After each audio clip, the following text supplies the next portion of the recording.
Está com seu coração aberto, disponível ao Senhor nessa manhã? Amém, irmãos? Tanta coisa preciosa acontecendo nessa manhã. Amém.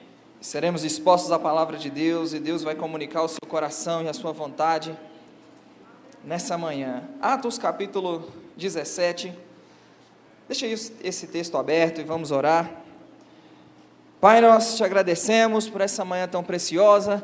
Estamos aqui com os nossos corações abertos, atentos, e como Paulo orou pelos Éfesos, orou pelos Colossenses, nós oramos nessa manhã e te pedimos que nos faça transbordar no pleno conhecimento da sua vontade, em toda sabedoria, entendimento espiritual. Nós queremos viver para o Senhor, para o seu inteiro agrado, frutificando em toda boa obra, Pai. Nós oramos por espírito de sabedoria e de revelação, no pleno conhecimento do Senhor.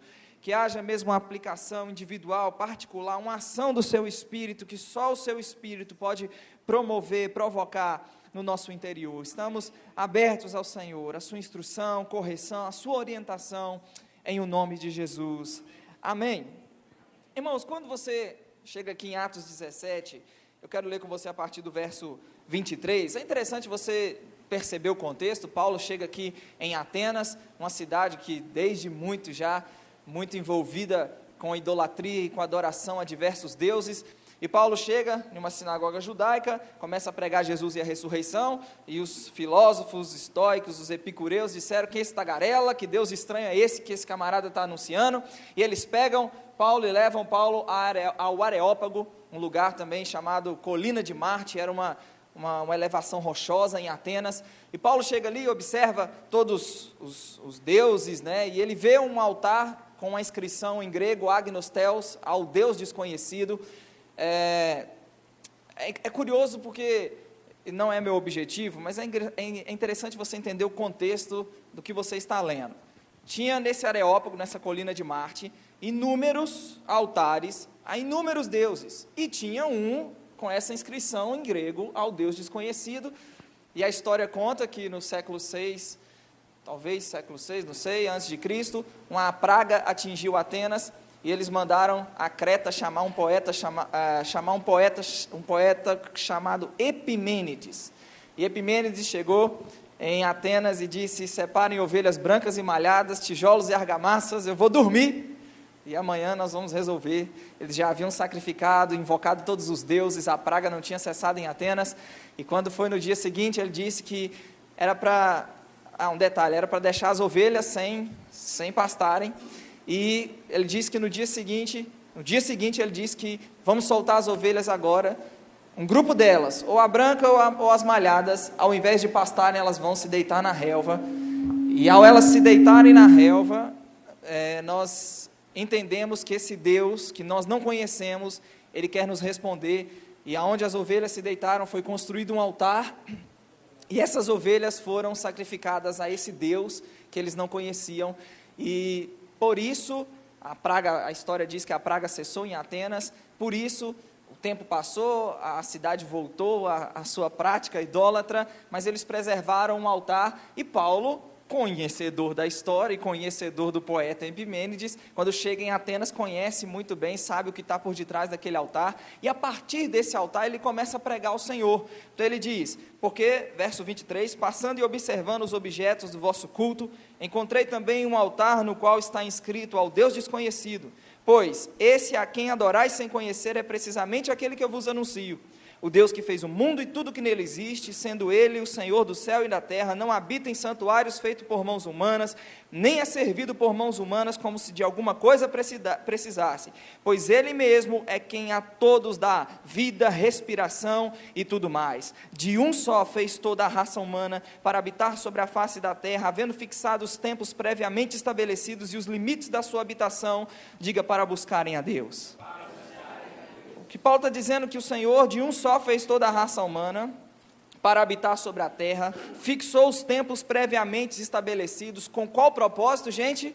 Para buscarem a Deus. E ele continua, se porventura tateando o possa achar, se bem que ele não está longe de cada um de nós, pois nele vivemos, nos movemos e existimos, como alguns dos vossos poetas. E quando ele diz, como alguns dos vossos poetas têm dito, ele está citando Epimênides, pois dele também somos geração. Irmão, eu poderia, e nós como Igreja Verbo da Vida falamos tanto sobre o propósito original de Deus para o homem. O homem foi criado para refletir a imagem e a semelhança de Deus, o homem foi criado para governar e dominar toda a criação. Amém, pessoal? Nós fomos criados para o governo, para o domínio, fomos criados para refletir a imagem do Deus que é invisível, mas aqui Paulo diz que Deus, ao fazer de um só, a partir de um só, ele está falando de Adão, ele fez toda a raça humana, ele fixou os tempos previamente estabelecidos para buscarmos a Deus. Poderíamos colocar envolvido no propósito para o qual fomos criados, a busca pelo Senhor. Você foi criado para buscar a Deus. Infelizmente, irmãos, nós percebemos, e você olha para a vida de muitos crentes, eles vivem sem nenhum senso de propósito. Eles acordam, se alimentam, trabalham por mais alimento, se relacionam, alguns estudam, depois voltam a dormir. Parece que a vida gira em torno, ou o propósito maior da vida só gira em torno das coisas dessa vida. De ter e acumular, e Jesus falou em Lucas capítulo 12, verso 15, que a vida de um homem não consiste na abundância dos bens que ele possui. Irmão, nós fomos criados, diga, para buscar a Deus. As pessoas muitas vezes investem tanto naquilo que é material e muito pouco no que é espiritual. Você não pode desconsiderar o fato de que depois que você nasceu de novo, irmão, você nasceu de novo e a sua vida foi despertada para a realidade espiritual, para as coisas de Deus. Jesus falou a Nicodemos, João capítulo 3, verso 3, Nicodemos, se você não nascer de novo, você não pode ver o reino de Deus. Então, para ver o reino de Deus, tem que nascer de novo. Gente, ele não está falando de ver o reino de Deus com o olho natural. Ele não está falando disso. Quando ele fala, se não nascer de novo, não pode ver o reino de Deus, ele está falando de experimentar das realidades do reino. Então, aqui, todos nascemos de novo. Irmão, se você nasceu de novo, sua vida se abriu para as realidades do reino de Deus.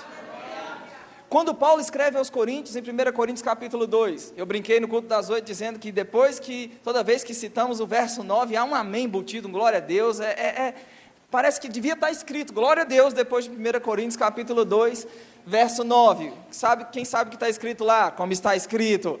Nem olhos viram, nem ouvidos ouviram, nem jamais penetrou em coração humano, que Deus tem preparado para aqueles que o amam. Aí, sabe?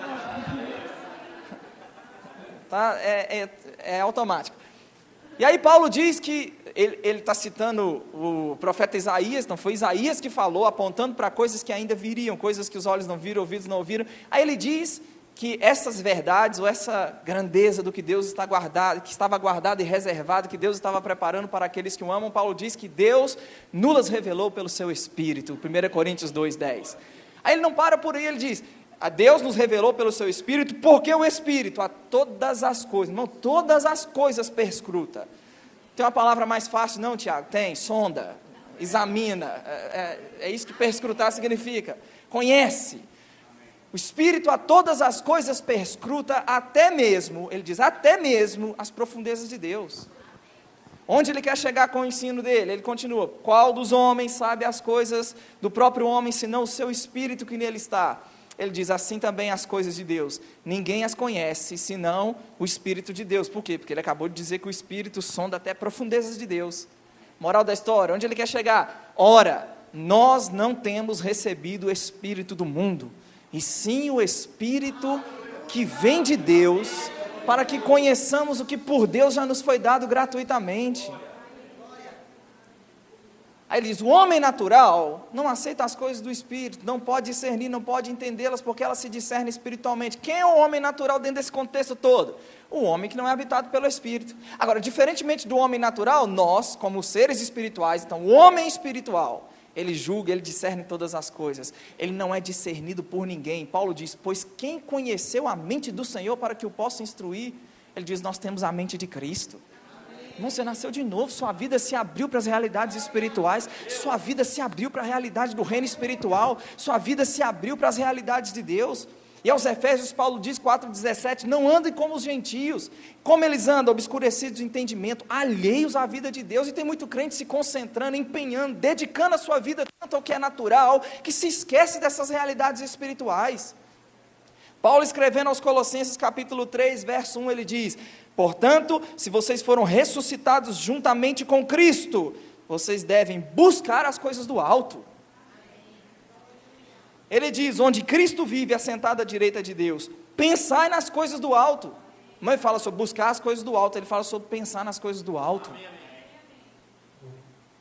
Eu gosto de dizer, alguém disse antes de mim, mas eu, depois que você vai reproduzindo, você acaba esquecendo quem falou, eu realmente não me lembro quem falou, mas muitas vezes, o que precisamos fazer com as coisas do Senhor, com Cristo, pensar nas coisas do alto, buscar as coisas do alto, é o que a gente faz com os problemas, com as circunstâncias. Já parou para pensar como muitas vezes as circunstâncias e os problemas chegam a quase nos consumir, irmãos?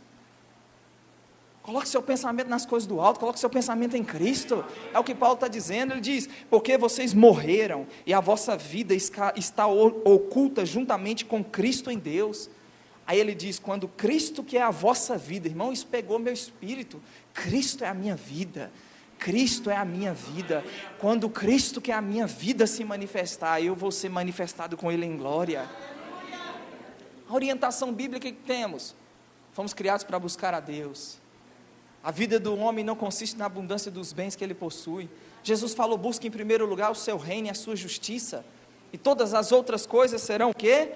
Acrescentadas. E o que a gente percebe, e eu particularmente percebo, é que buscar a Deus na concepção de muitos crentes, é na melhor das hipóteses, cumprir a sua obrigação religiosa de ir uma vez por semana ao culto.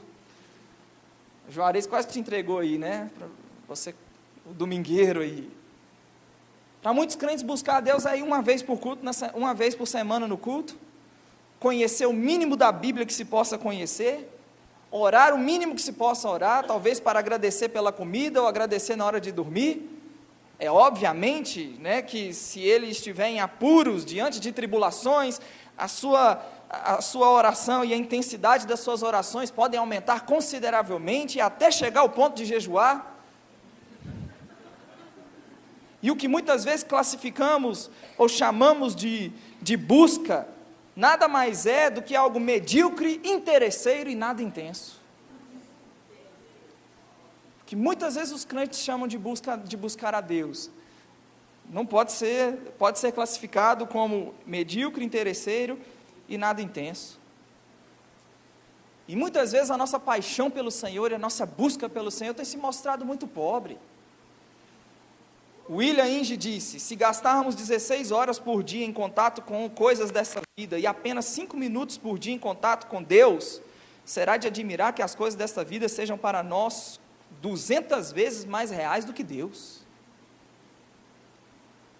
Diga, eu fui criado para buscar a Deus.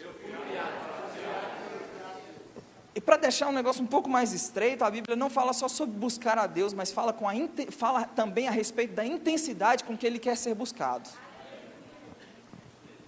Se você for comigo em Jeremias capítulo 29,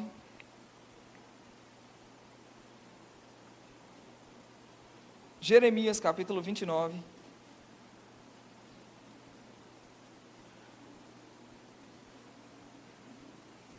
verso 13, Jeremias 29,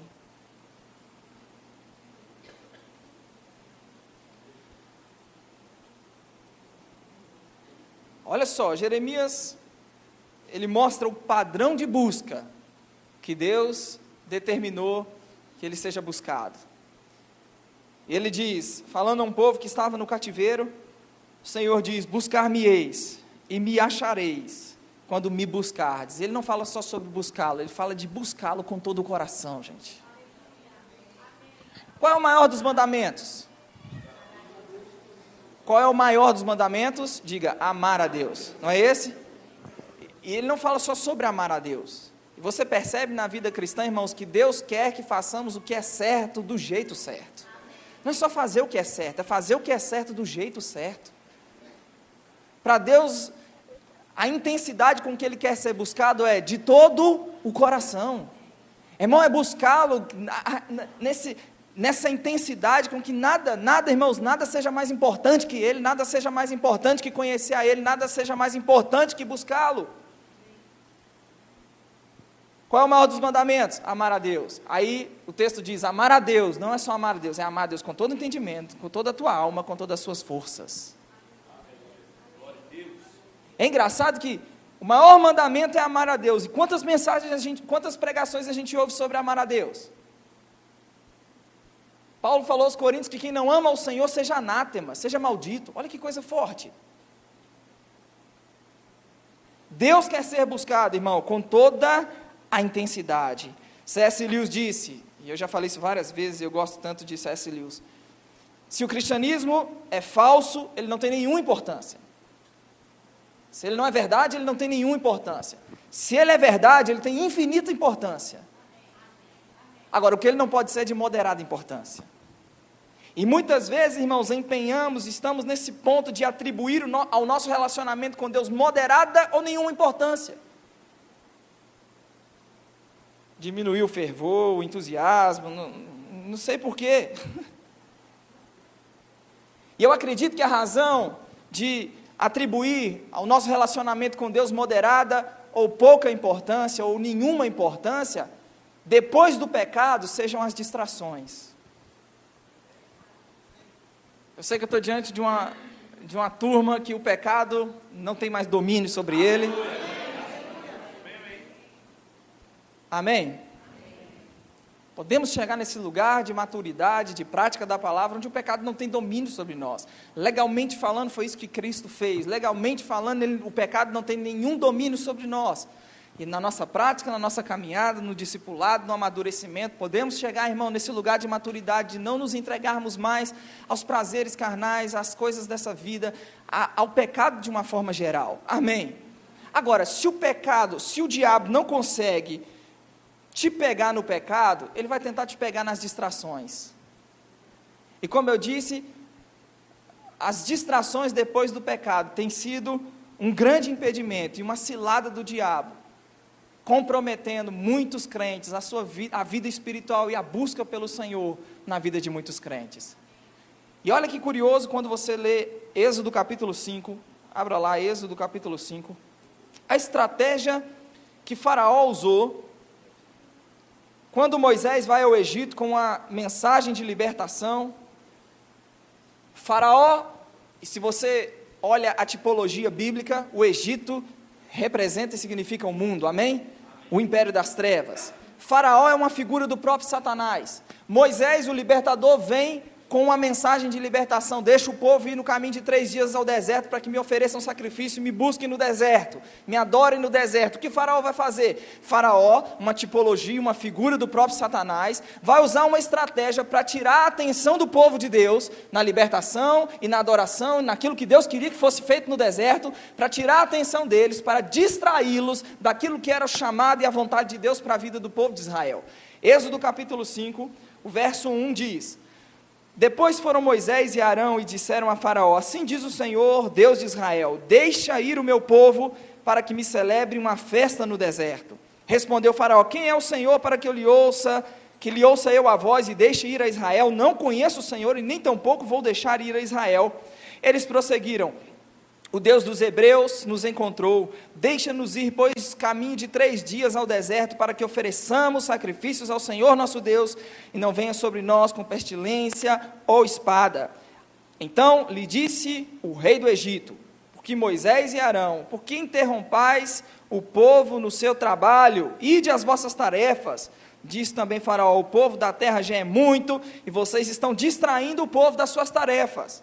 Naquele mesmo dia, pois, ordenou Faraó aos superintendentes do povo e aos seus capatazes, dizendo: daqui em diante, não torneis a dar palha ao povo para fazer tijolos como antes, eles mesmos que vão e ajuntem palha para si, e exigireis dele a mesma conta de tijolos que antes faziam, nada diminuireis dela.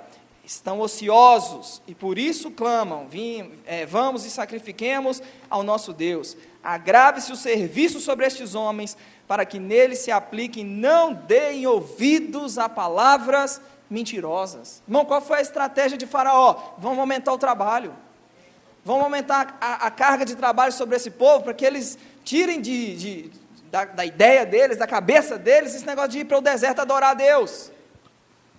E muitas vezes o diabo, se não consegue te pegar na carnalidade, se não consegue te pegar no pecado, ele vai tentar te pegar nas distrações, te ocupando com outras coisas, que tire você do propósito, tire você daquilo que é a vontade do Senhor. Irmão, ele quer ser buscado, e ele quer ser buscado com todo o coração. Quando você lê Lucas, capítulo 14, e eu vou ler na NVI, Lucas 14, verso 15. Ainda falando e usando o exemplo das distrações, Lucas 14, verso 15, o texto diz, acharam? Ao ouvir isso, um dos que estavam à mesa com Jesus disse-lhe, feliz será aquele que comer no banquete do reino dos céus. Jesus respondeu, certo homem estava preparando um grande banquete e convidou muitas pessoas. Então aqui, na parábola, esse homem representa o próprio Senhor. Se você ler o Evangelho de Mateus, que relata a mesma história, vai falar do rei que resolveu celebrar as bodas do filho, amém? Então é o próprio Senhor que está celebrando essa festa e organizando essa festa. Aí o texto diz, 17, na hora de começar, enviou seu servo para dizer aos que haviam sido convidados, venham, pois tudo já está pronto. Mas eles começaram, um por um, a arrumar o quê? Desculpas. O primeiro disse, acabei de comprar uma propriedade e preciso ir vê-la. Por favor, desculpe-me.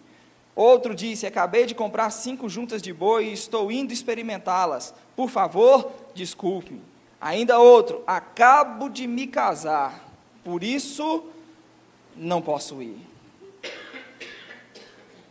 Irmãos, 3 coisas que são listas: aquisição de propriedades, melhoria na capacidade de produção e até mesmo a constituição de uma família. Foram as 3 desculpas dadas para não atender ao convite do Senhor.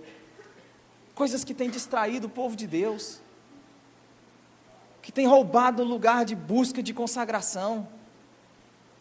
E eu separei, eu não consegui pensar em mais, talvez, acho que resuma o que eu quero compartilhar com você nessa manhã, mas eu separei pelo menos 3 possíveis distrações, 3 possíveis circunstâncias, situações, que pode servir de distração, e roubar de você o que o Senhor quer, buscá-lo e buscá-lo de todo o coração. A primeira delas é as bênçãos de Deus. Irmãos, a Bíblia diz em Jeremias, 2 Crônicas 26, capítulo 26, versículo 5, que o rei Uzias, ele buscou ao Senhor e o Senhor o fez prosperar.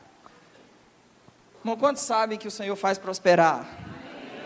E não há nada de errado na bênção em si, não há nada de errado na prosperidade em si, mas a Bíblia diz que esse mesmo rei, ele pecou contra o Senhor. O texto vai narrar, e o texto é grande, não dá tempo de ler todos os versículos, mas vai narrar as inúmeras conquistas de um rei que chegou ao poder com 16 anos. 16 anos ele chegou ao poder, e o texto vai narrar inúmeras das suas conquistas, até que chega no verso 16, diz que ele se engrandeceu, e ele pecou contra o Senhor. A Bíblia conta a história de Noé. Quantos lembram que depois do dilúvio a arca pousa na terra e Deus dá uma palavra a Noé para se multiplicar por toda a terra? A Bíblia diz em Gênesis 9:1 que Deus abençoou Noé. E Noé, verso 20, vai dizer que Noé era um lavrador, passou a plantar uma vinha, e aí ao plantar da vinha, fruto da bênção de Deus, gente, plantou uma vinha, fruto da bênção de Deus, a Bíblia diz que ele bebeu do vinho, se embriagou e se pôs nu dentro da tenda. Chegou a ponto de se embriagar com a bênção de Deus, se embriagou com ela a ponto de pecar contra o Senhor. Irmão, quantas pessoas não buscam a Deus? Se vem de momentos de pressão, de circunstâncias nos seus negócios, nas coisas da vida, buscam a Deus, as coisas começam a mudar, Deus os faz prosperar, e aí se esquecem de Deus, não congregam mais. Queria tanto comprar um sítio, queria tanto comprar um negócio aqui, não vem mais para a igreja, por quê? Porque a vida agora é o sítio, porque a vida agora é a propriedade, a vida agora é aquilo que adquiriu, se esquece de Deus. Estávamos em Portugal, e aí o pastor Augusto contou uma história, que ilustra muito bem isso. Ele disse que numa determinada reunião de domingo, ele teve uma inspiração de orar por promoção no trabalho, pessoas mudando de posição mesmo no seu trabalho, e ele disse que um grupo de pessoas correspondeu, vieram à frente e oraram. Quando foi na segunda-feira, um irmão ligou para ele e disse: pastor, fui mandado embora, fui à frente ontem na igreja, receber a oração para promoção e fui mandado embora, pastor. Naquela mesma semana, uma outra empresa ligou para aquele irmão, ele trabalha com solda, soldador, uma outra empresa ligou para aquele irmão, disse que queria fazer uma experiência com ele. Quando chegou para fazer a experiência, viu a habilidade dele com a solda, disse, não precisa mais de experiência, está contratado, e não só está contratado, como você agora, eu vou colocar você como chefe aqui, supervisor do setor. Pastor Augusto disse que o irmão nunca mais voltou na igreja. Encheu o bolso de dinheiro e nunca mais voltou na igreja. E muitas vezes as próprias... Irmão, tem alguma coisa de errado nisso? Jesus falou, busque em primeiro lugar o reino de Deus, amém? E a sua justiça, e as outras coisas serão acrescentadas. E isso ele está falando num contexto sobre o que toma conta do coração do homem. No verso 19 ele diz, vocês não acumulem para vocês tesouros sobre a terra, onde traça, ferrugem corrói, onde ladrões escavam e roubam. Ajuntem para vocês tesouro no céu, onde traça e ferrugem não corrói, onde ladrões não escavam e nem roubam. Ele diz, onde estiver o seu tesouro, aí vai estar também o seu coração. Aí ele diz no 24, ninguém pode servir a dois senhores. Ninguém pode servir a dois senhores. Vai agradar um, vai desprezar o outro. Moral da história, ele diz, vocês não podem servir a Deus e as riquezas. O que Jesus está dizendo? Jesus está colocando a riqueza e chamando a riqueza de um Deus e dizendo que a riqueza, Deus, concorre diretamente com o senhorio do próprio Senhor no coração do homem. Então ele diz, se decidir amar um, consequentemente vai desprezar o outro. Aí é nesse contexto, geralmente a gente usa Mateus 6, 25 para falar, né, de alguém que está com ansiedade, porque está com falta, mas não é esse bem o contexto. Aí no verso 25 ele diz, por isso vos digo o quê? Do que ele está falando? De onde o coração está. Tem gente que tem o coração somente a juntar tesouros sobre a terra. Ele diz, cuidado, traça, ferrugem corrói, ladrão escava e rouba. Agora, ajunte tesouro aonde você não vai correr risco de gente, ladrão escavar e roubar, ferrugem corroer e destruir. Amém? Aí ele diz sobre dois senhores, servir a dois senhores, e aí no verso 25 ele diz, não andem ansiosos, inquietos a respeito das coisas dessa vida. Ele não está falando de alguém que tem falta e que está preocupado se vai chegar ou não, ele está falando de gente que tem um coração somente nas coisas dessa vida, vive inquieto somente para acumular e ter as coisas dessa vida. Aí ele diz lá no verso 31, se eu não me engano, os gentios é quem procuram, o povo que não tem aliança com Deus, que não tem relacionamento com Deus, é o povo que não tem relacionamento com Deus, que vive somente em prol dessas coisas, que procura todas essas coisas. Ele diz, pois o vosso Pai Celeste sabe que vocês necessitam de todas elas. Aí o 33, mas buscai em primeiro lugar o seu reino e a sua justiça. Irmão, ele diz, todas estas coisas serão acrescentadas. O texto não diz que ele vai tirar, gente. O texto não diz que se eu buscar a Ele, se buscar ao Senhor, eu vou padecer necessidade das coisas dessa vida. Não, ele está dizendo, irmão, que se eu colocar Deus em primeiro lugar, se eu colocar a vontade dEle em primeiro lugar, as coisas dessa vida serão acrescentadas. Irmão, e acredite, quando o coração está em Deus, as coisas dessa vida podem ser acrescentadas em montão, que não compromete a integridade do coração. Agora, quem tem o coração nas coisas dessa vida, fica preocupado até com o que não tem. Ansioso e inquieto para acumular e ajuntar e ter as coisas dessa vida.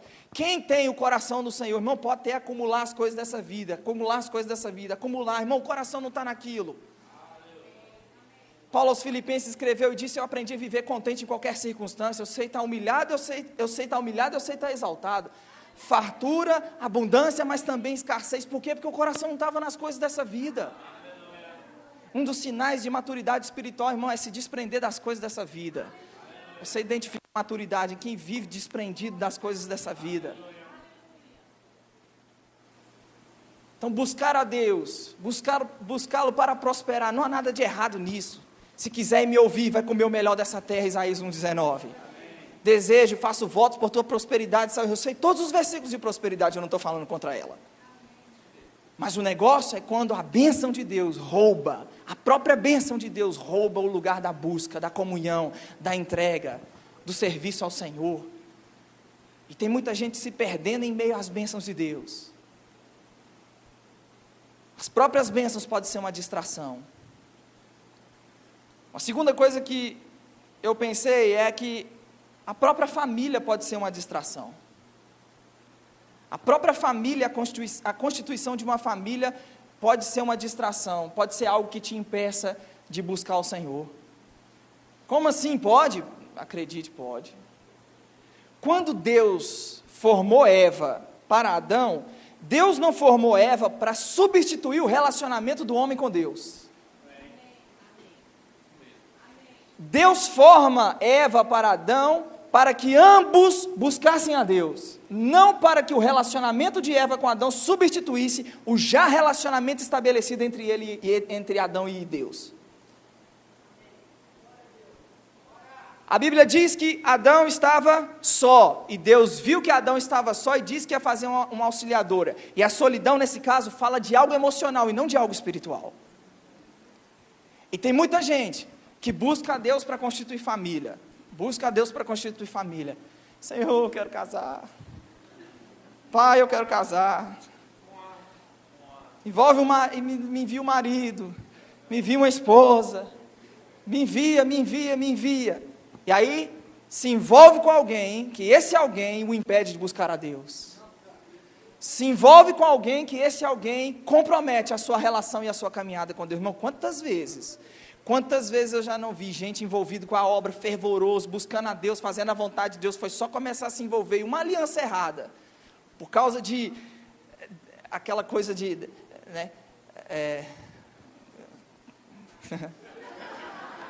aquela carência, essa é a palavra, por causa de carência emocional, se envolve com qualquer um, se envolve com qualquer tipo de gente, e a vida e a relação e a caminhada com Deus fica profundamente comprometida.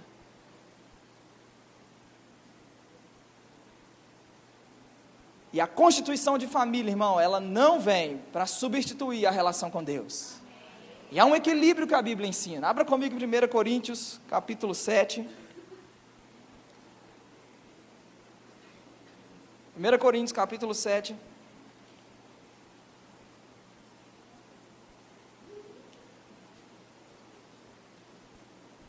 Verso 32, 1 Coríntios 7, verso 32, um padrão que se observa hoje é que o casado quer cuidar das coisas do Senhor e viver como se fosse solteiro,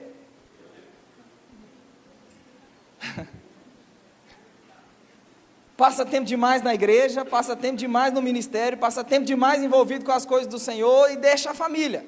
Não está errado. O solteiro, ao invés de se empenhar e se dedicar, em se consagrar ao Senhor, e buscar as coisas do Senhor, e fazer a vontade do Senhor, fica procurando casamento. E não tem nada de errado em procurar casamento. Amém, pessoal?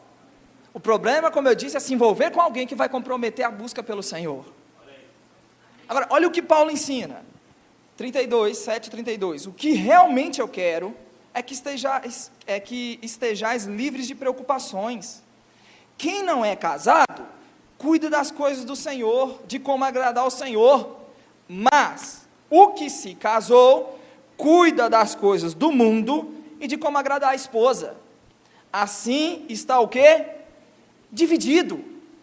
Irmão, quem casou, irmão, aprende uma coisa, você casou, você está dividido. Dividido em quê? Entre o quê? Entre cuidar do Senhor, das coisas do Senhor, e cuidar das coisas da esposa, e cuidar das coisas do mundo. Irmão, o meu comportamento antes de casar não é o mesmo depois que eu casei. Eu lembro que antes de casar eu ficava lendo, estudando até 3, 4 horas da manhã.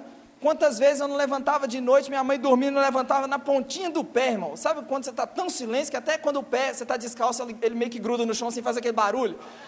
Eu ficava com receio até de fazer esse barulho para eu não acordar ela, tem um sono leve demais, eu ficava com receio, mas quantas vezes eu perdi noite estudando. Agora, depois que eu casei, meu comportamento não é mais esse. Eu já casei sabendo que eu estava tomando a decisão de casar e que agora eu estava dividido, que não poderia me comportar como eu me comportava antes. Então, nós temos um trato, na nossa casa não tem televisão no quarto. Por quê? Porque na hora de deitar, não fico concentrado na televisão. Na hora que a gente vai deitar, não leva telefone. Um deita para um canto com o telefone, o outro deita. Espero que Deus não esteja falando com ninguém nessa manhã. Eu não deito para um lado com o telefone e ela deita para o outro lado com o telefone. A gente não deita com o telefone.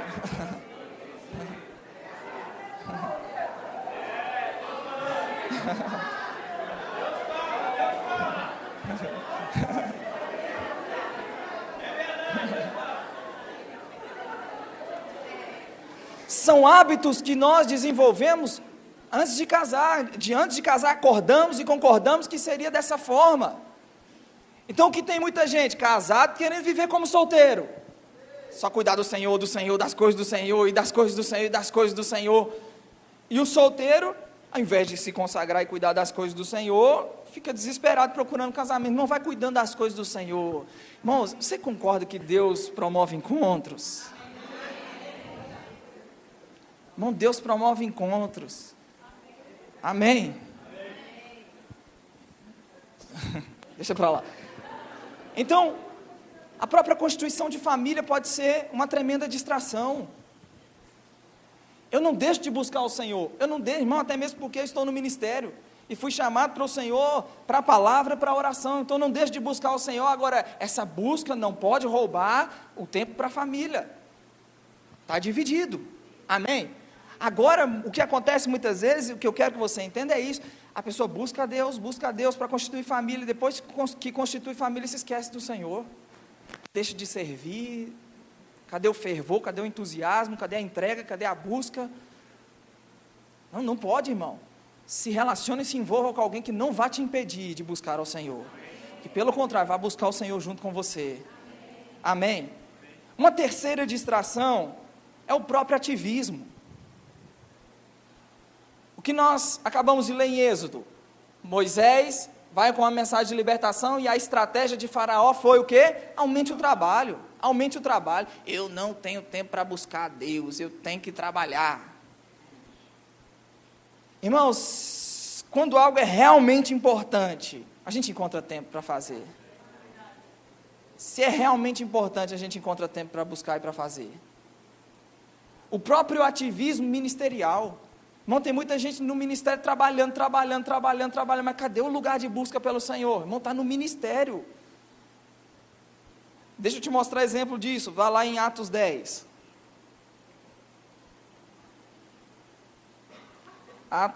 Lucas, perdão. Lucas 10.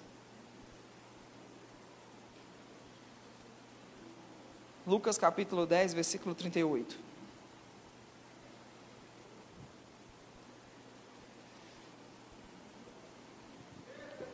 Acharam? Indo eles de caminho, entrou Jesus num povoado. Certa mulher chamada Marta hospedou em sua casa. Tinha ela uma irmã chamada Maria, e esta quedava-se assentada aos pés do Senhor para ouvir-lhe os ensinamentos. Marta agitava-se de um lado para o outro, ocupada em muito serviço. Irmão, você acredita e concorda comigo que a atitude de Marta estava correta? A motivação dela estava correta? Irmão, obviamente que estava correta. Ela queria fazer ao Senhor, praticar a hospitalidade, receber o Senhor da melhor maneira possível. Porém, o que o texto vai mostrar é: então, se aproximando de Jesus, disse: Senhor, não te importas que a minha irmã tenha deixado que eu fique a servir sozinha? Ordena-lhe, pois, que venha ajudar-me. Respondeu o Senhor: Marta, Marta, você anda inquieta e você está se preocupando com muitas coisas. Entretanto, pouco é necessário, ou mesmo uma só coisa. Maria, pois, escolheu a boa parte, e essa não lhe será tirada. Irmão, que boa parte? Está aos pés do Senhor. Irmão, tinha muita coisa para fazer, tinha ou não tinha? Tinha muita coisa para colocar em ordem, para receber bem o Senhor. Mas ela só queria estar aos pés do Senhor e ouvir os seus ensinamentos. E obviamente, vamos lá de novo, não vamos cair num outro extremo. A partir de hoje, no trabalho, não faço mais nada. Vou ficar só, pastor Ju, fritando dentro de casa, buscando a Deus, aos pés dele. Não é isso também, irmão. Tem que existir um equilíbrio. Porque a mesma Bíblia que condena a atitude de Marta, inquieta, agitada e preocupada com a tarefa, com o serviço, ela também incentiva o serviço. Sejam firmes, inabaláveis, abundantes na obra do Senhor, 1 Coríntios 15, 58. Jesus diz: eu venho sem demora e comigo está o galardão para retribuir a cada um suas obras, Apocalipse 22, 12. Então, a mesma Bíblia que condenou a atitude dela, também, ela ordena e estimula o serviço. O que não pode acontecer é desequilíbrio. Só serviço, serviço, serviço, ativismo, correria daqui, correria dali, correria daqui, dali, e não tem tempo para buscar a Deus. Para muitos parece que até o tempo devocional é perda de tempo, de tanta coisa que tem para fazer. Charles Spurgeon diz que orar não é perder tempo, orar é ganhar tempo. Porque você está sensível e faz aquilo que precisa ser feito. Não fica correndo agitado, procurando fazer de todos os lados. Debaixo de direção, faz o que precisa ser feito. Orar e ganhar tempo. Então não deixe que o ativismo, a correria... Jesus fala à igreja de Éfeso: conheça as suas obras, o teu labor. Irmão, obra, labor, uma igreja que trabalhava. Pensa numa igreja que trabalhava. Mas foi para essa igreja que Jesus diz: você abandonou o seu primeiro amor. Lembra de onde você caiu. Cadê o primeiro amor? Cadê o fervor? E se nós muitas vezes, até mesmo falando nesse contexto de ministério, se a gente não vigiar, a gente acaba nos pegando, fazendo a nós mesmos as coisas no automático. Sem inspiração, sem direção, no automático, porque sabe fazer, irmão, acredite, chega uma hora que você aprende a fazer e sabe fazer. Então o ativismo não pode roubar esse lugar de busca. David Wilkerson disse: muita gente passa a vida fazendo coisas boas e legítimas, porém o Senhor não é o primeiro para elas. Ele não é o centro da sua vida. Se ele fosse, não o colocariam de lado.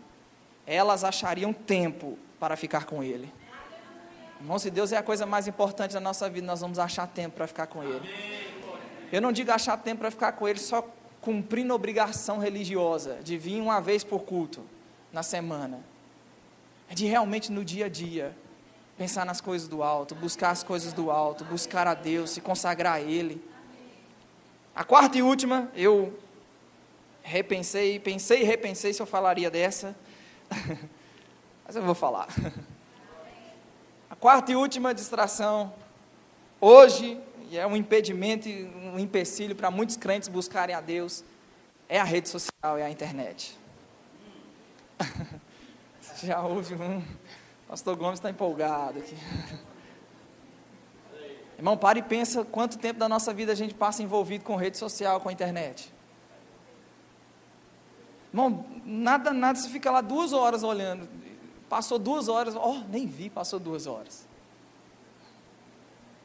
Hoje em dia, o castigo dos pais para as crianças é o quê? Tirar o telefone.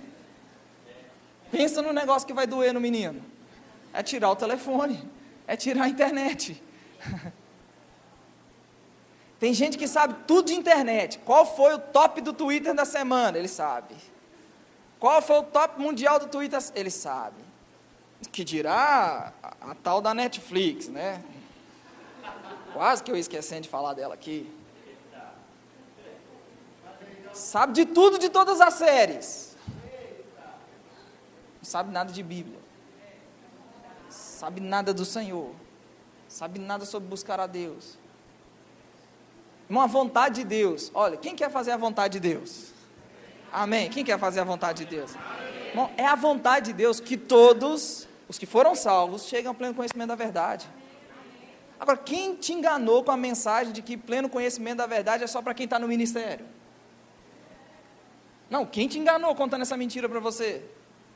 Não, ele é chamado, ele tem que ir lá estudar, ler.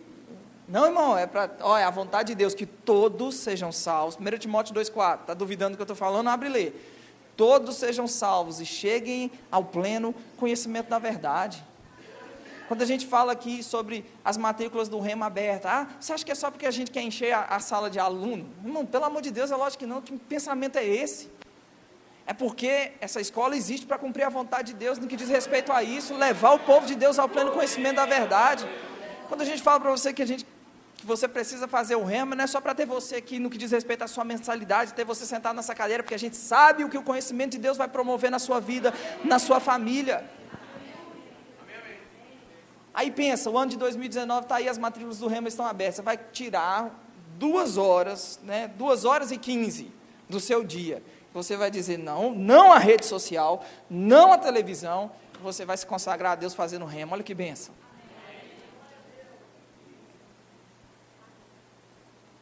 Não podemos permitir, e John Wesley disse, que não se admita no nosso coração outro desejo ou propósito, cujo objetivo supremo não seja Ele. Não deixa, não admita no seu coração outro propósito, objetivo supremo que não seja o Senhor. Mateus capítulo 6, verso 6, eu vou terminar essa manhã lendo com você Mateus 6, verso 6.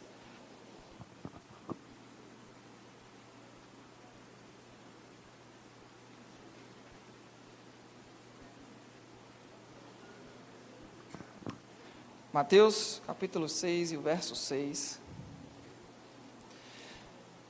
Tu, porém, acharam? Tu, porém, quando orares, entra no teu quarto e fechada a porta, orarás a teu pai que está em secreto, e teu pai que te vê em secreto também te recompensará.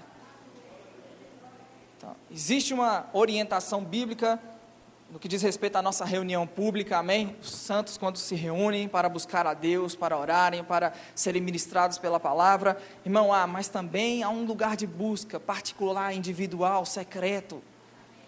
Há um lugar de comunhão para o qual Deus está nos chamando. E eu, recentemente, lendo esse livro da nossa editora, Rema Brasil Publicações, o livro de Rick Renner, não é a dupla sertaneja. Uma irmã, não sei quem falou, eles se converteram, que legal. Não é a dupla sertaneja. É um pastor estudioso de grego antigo, tem uma igreja abençoada na Rússia, e o ministério tem traduzido alguns livros dele. E esse livro, O Espírito Santo e Você, uma dupla dinâmica do céu, eu trouxe o que o Rick Renner, então eu poderia reproduzir o que ele falou aqui, mas eu prefiro ler para você na íntegra aqui, o livro dele, o que ele falou sobre Mateus capítulo 6, verso 6, e ele diz, a palavra quarto, tu quando orares, entra no teu quarto. Essa palavra quarto, ele diz, o Rick Renner diz, essa palavra quarto foi extraída da palavra grega tameion, uma antiga palavra que era usada primeiramente para descrever um lugar secreto, onde uma pessoa esconderia seus bens mais valiosos. Com o tempo, a palavra tameion passou a significar um lugar secreto para se colocar dinheiro ou tesouro. Em nosso contexto moderno, essa palavra poderia descrever algo como um depósito feito em um banco. Na época do Novo Testamento, porém, a palavra guardava um significado ainda mais profundo. Ela era usada para descrever um quarto de dormir. O quarto de dormir é um lugar privado onde acontece a intimidade do relacionamento precioso entre marido e mulher. Por trás das portas fechadas, seus momentos mais íntimos são compartilhados somente um com o outro. Você poderia realmente traduzir esse versículo deste modo: quando orares, entra no teu quarto de dormir. Jesus usou a palavra tameion para descrever a ideia de intimidade com o Senhor. Simbolicamente, Jesus estava dizendo, assim como o marido e a sua esposa entram no seu quarto de dormir e fecham a porta para poderem desnudar seus corações e suas almas um ao outro em intimidade, você também deve ter um relacionamento com o Senhor que é tão terno, que é tão especial, que é tão íntimo, que seja compartilhado somente entre você e Ele e mais ninguém. O conceito de quarto é usado apenas para transmitir a ideia de um lugar separado, isolado e solitário. Jesus estava descrevendo uma atitude e um ambiente adequados para a oração. O Senhor está chamando para esse lugar de comunhão, para esse lugar de intimidade, para esse lugar de busca, onde vai ser desnudado as nossas almas, Ele a nós. Irmãos, não é isso que Paulo diz quando oramos em outra língua? Não é isso que diz? Nós não falamos aos homens, mas falamos diretamente a Deus, em mistério. Segredos, coisas divinas estão sendo compartilhadas. Eu queria te convidar a ficar em pé nessa manhã.